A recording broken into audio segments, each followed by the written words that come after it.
fans of the Scream franchise think that they've identified the killer or killers in the Scream 7 trailer, but let me tell you why that's just pure wishful thinking. Big no-no!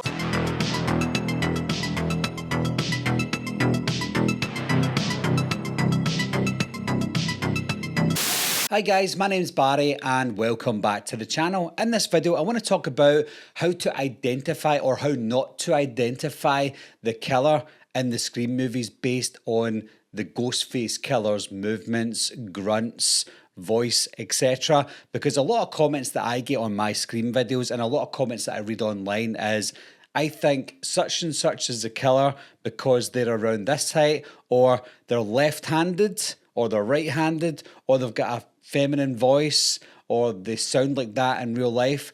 All of those things, I can understand why people think that's how they can identify the killers in the Scream movies, but in this video, I want to explain why that's not the case. One of the most popular ones in the Scream franchise is the kill of Dewey by Amber in Scream 5. Now, as it stands, it is Amber that kills Dewey in Scream 5 because there's nothing to retcon that just now until maybe in Scream 7, maybe they reveal that it wasn't Amber that done it. However, at the moment, it is Amber. Now, the argument is people are saying, well, Amber is too small to have done that to Dewey. She's not strong enough to kill Dewey. And in that shot, people say that Ghostface is way taller than Dewey. He actually isn't. Dewey is taller than Ghostface in that scene, but that's besides the point because it doesn't matter what height Ghostface is. As most people know, Ghostface is performed by a stunt performer. So when you see Ghostface running around, jumping off buildings, etc., that's not the actors that are behind the Ghostface mask. It is a stunt performer. I think most people know that anyway.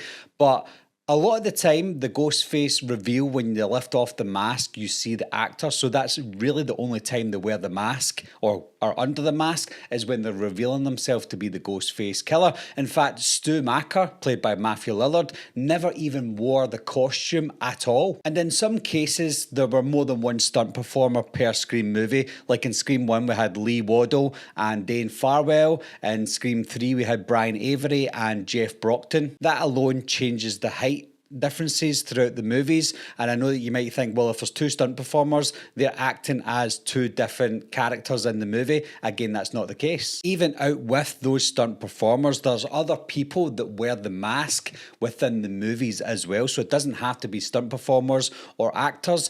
Wes Craven even wore the mask in one of the scenes for a Scream film as well. We even had stunt coordinator Tony Cecier. He stood on a box for the kill for Kenny the cameraman in Scream 1, and it's not because he was too tall or too small or whatever, it's because that's the height that the Ghostface killer needed to be for the shot for that one scene. Lee Waddell, one of the stunt performers in Scream 1, recalls in an interview when he was talking to Wes Craven when they were making Scream 1 that Wes Craven didn't want Lee Waddell to act like Billy or Stu.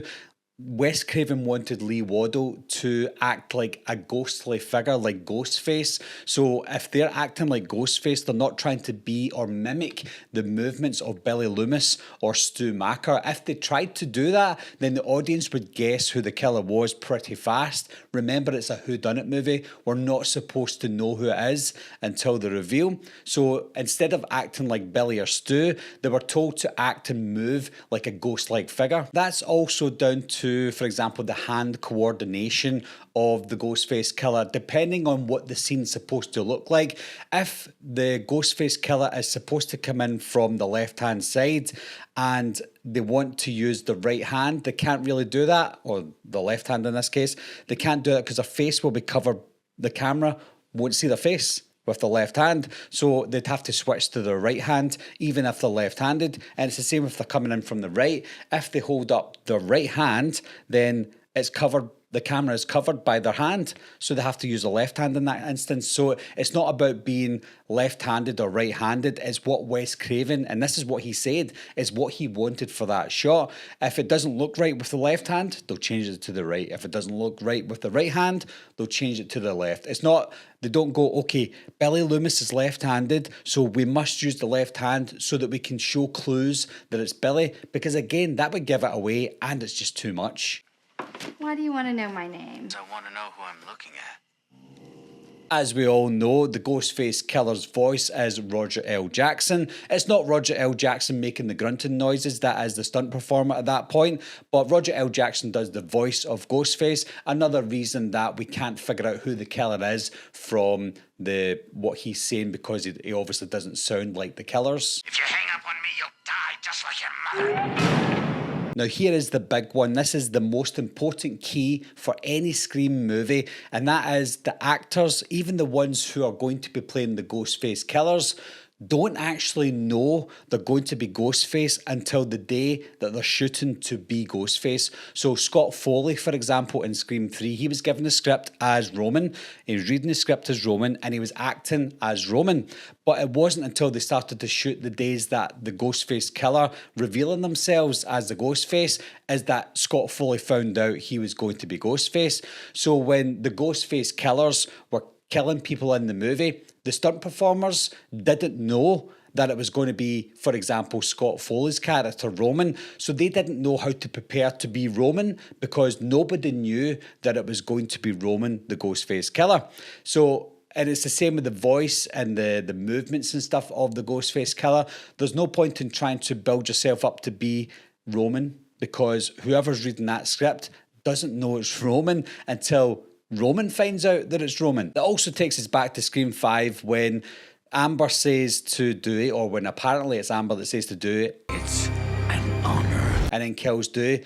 People say online that, well, it has to be Amber because why would Stu say it's an honour? It only makes sense that Amber says it's an honour. The person that's playing Amber doesn't know that she's going to be the killer at that point. Now, albeit, I know that Scream 5 and Scream 6 are different productions. Maybe they work in a different way. That could be the case for Scream 5 and 6. However, because it's Kevin Williamson that's coming back to direct, I know this is the first time he's directing Scream, but he's coming back into the fold. He does have a say in the writing as well, even though he's not the official writer. So they will go back to the way that they shot the first original trilogy, because that's how they're originally going back to this basics, that it's Neve Campbell coming back as Sidney Prescott. They're working in the original style. So when we look at the Scream 7 trailer, if you see a Ghostface running around that looks taller than the person that they're chasing, don't see that as, well, it has to be one of the characters that's taller than this character. It's not going to be the case.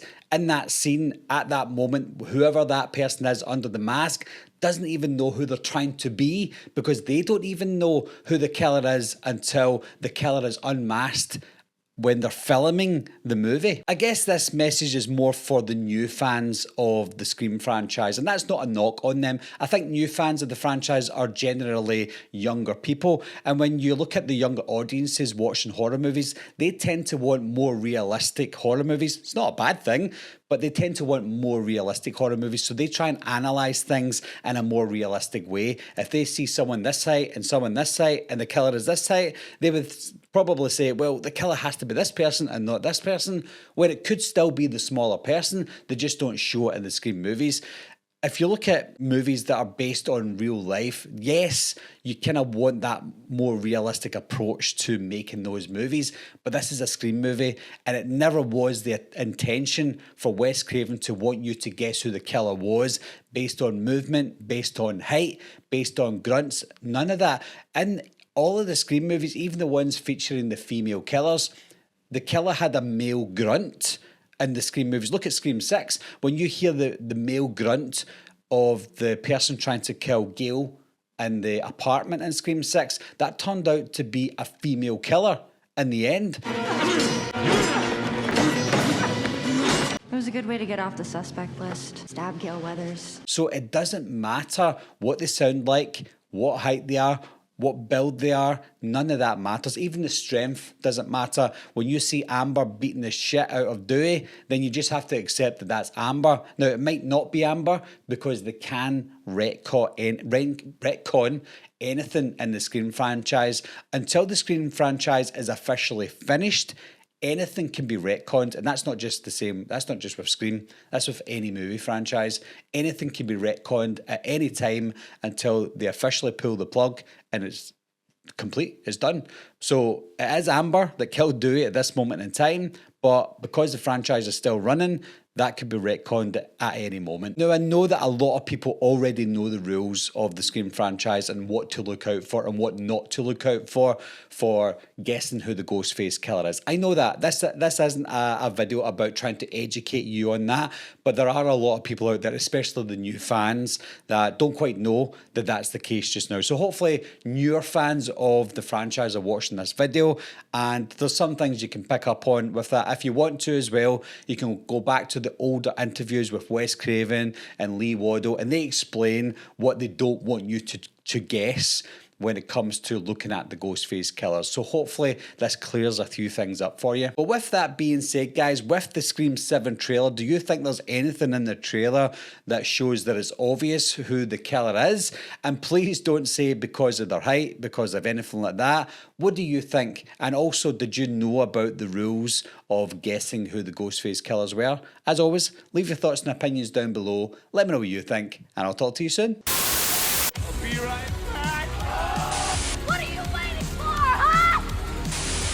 Coming to get you, Barbara. Ever played Skin the Cat? Someone's in the back! See!